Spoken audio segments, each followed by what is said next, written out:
आज महाकुंभ में डुबकी लगाने का आंकड़ा 52 करोड़ के पार पहुंच गया। 2 साल बाद नासिक में कुंभ होगा। योगी के कुंभ मॉडल से सीखने के लिए महाराष्ट्र का डेलीगेशन यूपी आने वाला है। देश और दुनिया में महाकुंभ आयोजन की तारीफ हो रही है। गिनीज बुक में भी इस महाकुंभ का रिकॉर्ड दर्ज हो गया है। क्या ये सब बातें समाजवादी पार्टी को अच्छी नहीं लग रही? अभी तक अखिलेश यादव महाकुंभ के बहाने योगी पर तंज कस रहे थे। योगी के डुबकी लगाने पर उनका मजाक बना रहे थे। अब अखिलेश के खास अफजल अंसारी ने तो सीधे सीधे सनातनी आस्था का ही मजाक बना दिया। उससे बड़ी बात यह कि अखिलेश यादव ने अफजल अंसारी को टोकना भी सही नहीं समझा। क्या अफजल अंसारी की जो सोच है, क्या वही सोच अखिलेश यादव भी रखते हैं?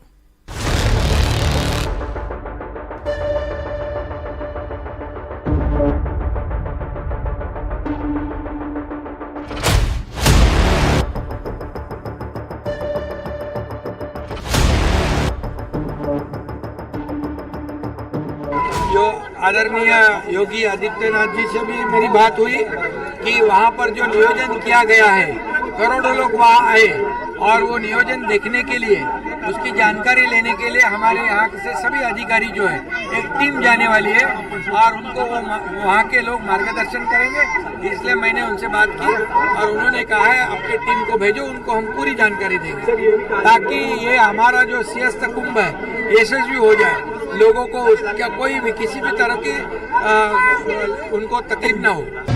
मान्यता है कि संगम तट पे नहा करके व्यक्ति पवित्र हो जाएगा, पाप धुल जाएगा।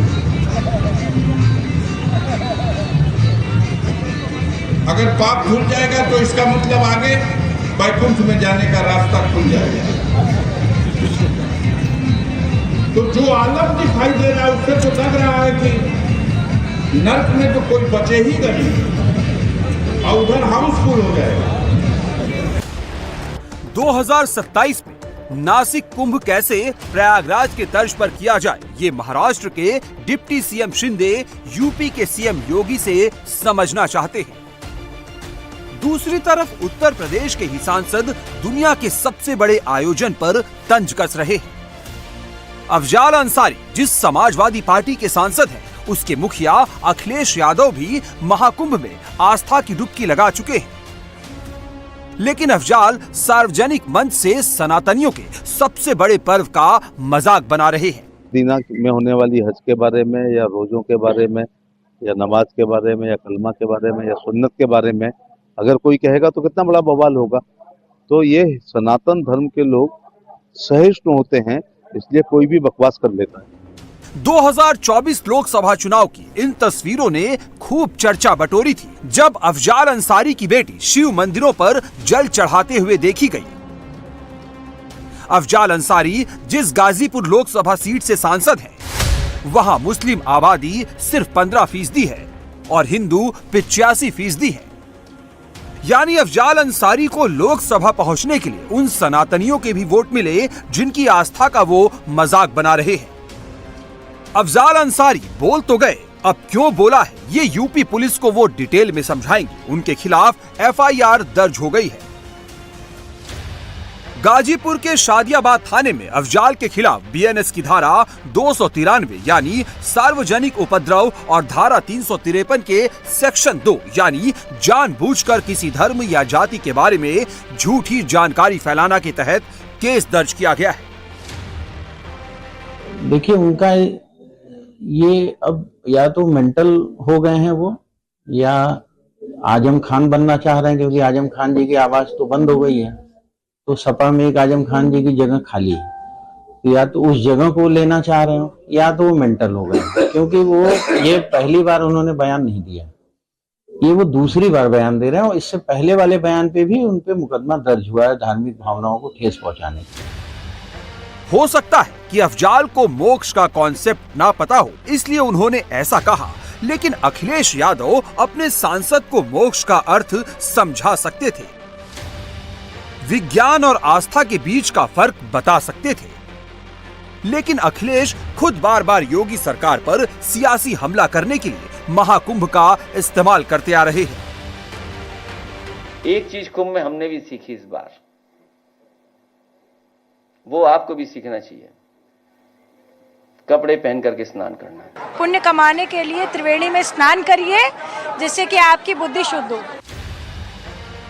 अखिलेश यादव महाकुंभ के बहाने योगी पर टारगेट कर रहे हैं, लेकिन जो भी त्रिवेणी में आस्था की डुबकी लगा रहा है वो योगी सरकार के इंतजामों की तारीफ जरूर कर रहा है।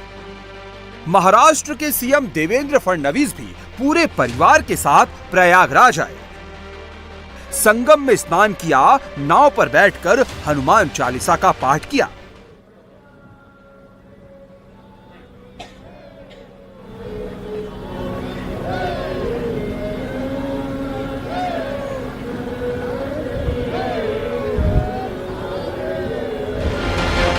उनकी पत्नी अमृता ने इस शानदार आयोजन के लिए योगी आदित्यनाथ को थैंक यू कहा। कैसा लगा? कैसी व्यवस्थाएं कैसी लगी? सारी व्यवस्थाएं अच्छी है और 50 करोड़ भारतीयों ने कुंभ में डुबकी लगाई है आस्था की, और हम भी उनमें एक है, उसका आनंद है। योगी जी को क्या कहना चाहेंगे? हाँ जी, क्या कहना चाहेंगे योगी जी? धन्यवाद कहना चाहेंगे। बहुत अच्छा लगा और बहुत अच्छा पूरा व्यवस्था, जैसे आपने बोला, बहुत अच्छी थी। अगला कुंभ नासिक में होने वाला है, इसके लिए महाराष्ट्र सरकार के अधिकारी यूपी आ रहे हैं। प्रयागराज महाकुंभ में श्रद्धालुओं के स्नान का आंकड़ा 50 करोड़ के पार पहुंच चुका है और ये नंबर अभी और आगे बढ़ने वाला है। महाराष्ट्र के अधिकारी यूपी के अधिकारियों से क्यों सीखना चाहते हैं, ये समझ लीजिए। प्रयागराज महाकुंभ में आने वाले 50 करोड़ श्रद्धालुओं के लिए शानदार इंतजाम किया गया। प्रयागराज को देश के सभी बड़े शहरों से जोड़ा गया, ट्रेन, बस और एयर कनेक्टिविटी बढ़ाई गई। करोड़ों श्रद्धालुओं के रुकने के लिए शानदार टेंट सिटी बनाई गई। सिक्योरिटी के लिए करीब 75,000 पुलिसकर्मी तैनात किए गए। सुरक्षा के लिए AI बेस्ड कैमरे लगाए गए। श्रद्धालुओं को स्नान करने में असुविधा ना हो, इसलिए घाटों की संख्या बढ़ाई गई।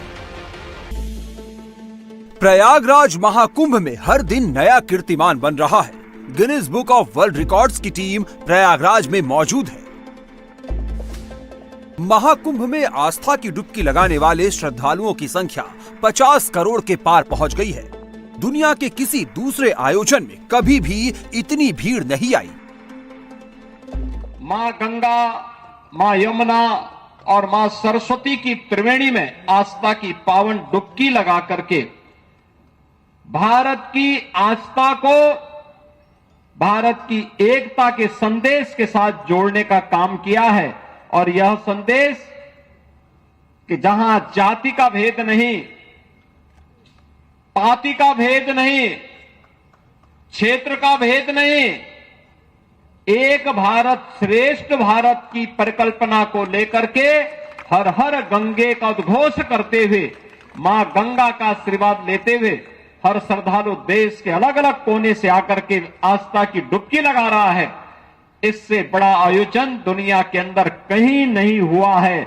यह अब तक का सबसे बड़ा आयोजन है, जो 51 करोड़ श्रद्धालुओं को अब तक अपने साथ जोड़ चुका है। 2 साल बाद नासिक में गोदावरी नदी के तट पर कुंभ होने जा रहा है। प्रयागराज महाकुंभ में जिस तरह बड़ी संख्या में सनातनी उमड़े हैं, उसे देखते हुए महाराष्ट्र सरकार ने अभी से तैयारियां शुरू कर दी है। फडणवीस सरकार चाहती है प्रयागराज कुंभ की तर्ज पर ही नासिक कुंभ भी भव्य हो। महाराष्ट्र सरकार इसके लिए कई मीटिंग भी कर चुकी है। महाराष्ट्र से जो टीम यूपी आ रही है, वो यहां के अधिकारियों से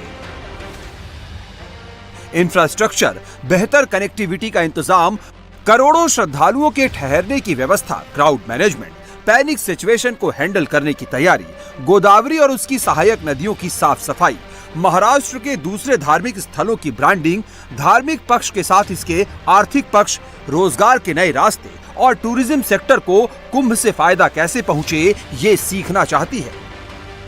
महाराष्ट्र सरकार के लिए ट्रैफिक मैनेजमेंट भी चैलेंज होगा। पिछले शनिवार और रविवार को महाकुंभ में श्रद्धालुओं की भारी भीड़ उमड़ी थी। उसे देखते हुए इस बार मेला प्रशासन ने खास तैयारी की है।